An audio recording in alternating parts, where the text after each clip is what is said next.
I gotta say, this build is one that actually shocked me. I had no intention of making a video on this one or actually even putting this build together, but for some reason I said why not, and boy am I glad I did. GetBuck here, and today let's talk about the new king of Shrapnel. Kicking it off with our weapon, and that is going to be the brand new Shrapnel LMG, Conflicting Memories. This LMG will trigger shrapnel every 12 hits. For every 40 magazine capacity, parts hit by shrapnel +1 up to +4. For every 15 magazine capacity in excess of 100, gain +8% shrapnel damage up to 32%. You also gain an additional magazine capacity of +40, and big shocker, the current description in the game is wrong and does not read like this. However, this is the correct description. Your weapon calibration print for this build will be Rapid Shot LMG for +10% fire rate, -50% accuracy, and +10% rate of fire after 2 seconds of continuous fire. You will want double crit rate on this calibration as well. You can use Overflow instead if you do not have a Rapid Shot, however that much mag size is not needed to get the full damage buff. Your accessories for the LMG will be the large break muzzle, compact reflex sight optic, tactical laser sight, and large LMG drum mag.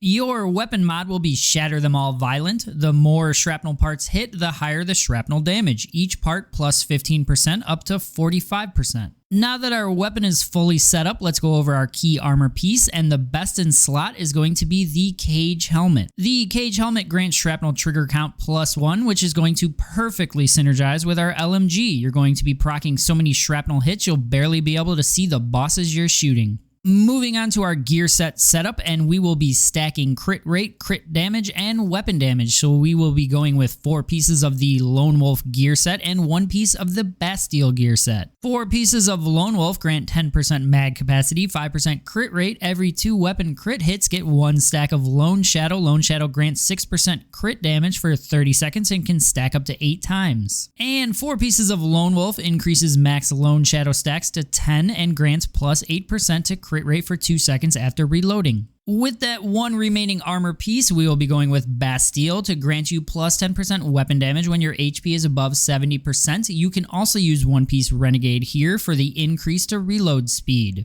Now that all of our armor is pieced together, it is time to mod it, starting with the helmet, and that will be Fateful Strike Violent.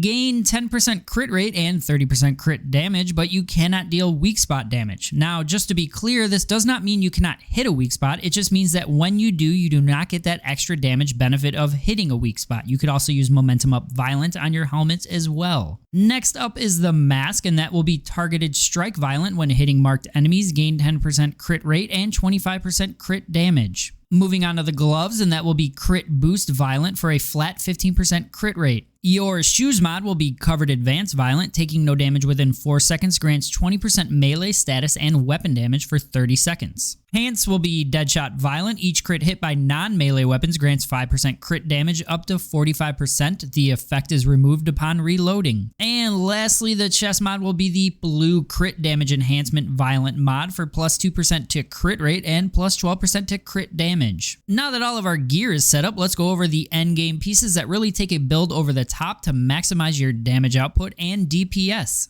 Going back to the mods, I had mentioned that you want the violent variant of all of your mods. That is so that your main stat will always be for crit damage. Substats you want to focus on getting will be weapon damage, magazine capacity, and damage to great ones. Your cradle mod setup for this build will consist of items that grant you LMG and pistol damage, increased damage to great ones, and increased damage to shrapnel and fortress warfare. Starting from the top, you will want anti-regen, tactical combo, deviation master, deadly combo, steady hand, tracking bullet, bounty hunter, and fortress link. Now, this is the cradle setup for the current PvE scenario, Way of Winter. If you are not in Way of Winter at the time you watch this, your cradle options may be different, but the general goal still applies. Read your options and put on things that buff items you are using. Moving on to our other weapons, and Wildfire will be going in our secondary weapon slot. Wildfire has a 60% chance to trigger the bullseye effect when hitting a target. There is a 80% chance to spread bullseye to enemies within 15 meters. If there are no enemies in the area, weapon damage plus 25% for 10 seconds when hitting the weak spot of marked enemies, attack plus 3% for 10 seconds up to 3 stacks. We will mainly be using Wildfire for priming bosses or clearing ads. For boss priming, you will want to mod it with Vulnerability Amplifier for plus 8% vulnerability. For ad clear, you will want to swap to Recovery Mark. When defeating marked enemies, recover 15% HP and 25% stamina. You will want a Rapid Shot double weak spot print for your Wildfire and accessories that will boost accuracy and mag size. Our melee weapon for this build will be the Long Axe melee weapon used solely for proccing Fortress Warfare and buffing our damage output. You can no longer swing cancel to make activating this smoother. You will have to slam it on the ground, but it still does the same trick. This isn't needed at all, it's just a damage flexor. Moving on to the edible buffs, and that will be canned meat for your food buff to increase your shrapnel damage by 20%, and your drink buff will be the all-weather stew, as this is Way of Winter, and this stew makes it so that weather pretty much has no effect on you at all. Your deviation for this build will be the Lone Wolf's Whisper for a buff to your weapon damage, and for enemies that are not on the ground, you can use the Snapshot deviation, which grants the same amount of weapon damage buff but can mark enemies that are not on the ground.